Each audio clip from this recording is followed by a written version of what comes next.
નમસ્તે, આજના મુખ્ય સમાચાર જોઈએ તો બુધવારે બેપ્સ મંદિરનો પ્રાણ પ્રતિષ્ઠા મહોત્સવ યોજાશે, જ્યાં વડાપ્રધાન મોદી હાજરી આપવાના છે. સમાચાર વિગતવાર જણાવું તે પહેલા અમારી ચેનલને લાઇક અને સબસ્ક્રાઇબ કરી દેજો. વડાપ્રધાન નરેન્દ્ર મોદીએ મંગળવારે અબુ ધાબીમાં ભારતીય સમુદાયને સંબોધિત કર્યો છે.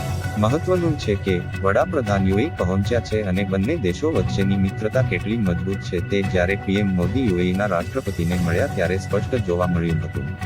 વડાપ્રધાન મોદી 2 દિવસના યુએઈના પ્રવાસ પર છે અને તેઓ બુધવારે બેપ્સ મંદિરનો પ્રાણ પ્રતિષ્ઠા મહોત્સવ યોજાશે, જ્યાં વડાપ્રધાન મોદી હાજરી આપવાના છે.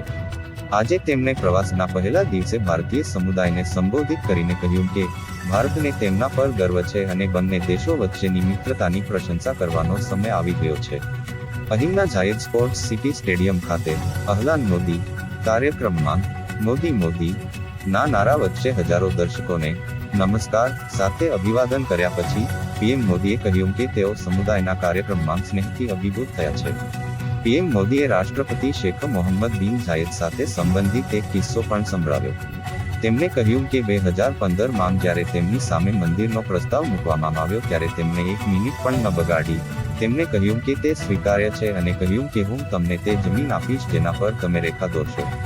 ભારત યુએઈ મિત્રતા જમીન પર એટલી જ મજબૂત છે એટલી જ અંતરિક્ષમાં પણ છે. તો હાલ માટે બસ આટલું જ. મળીશું નવા વિડીયોમાં નવી અપડેટ સાથે. ત્યાં સુધી અમારી ચેનલને લાઇક અને સબસ્ક્રાઇબ કરી દેજો. નમસ્તે.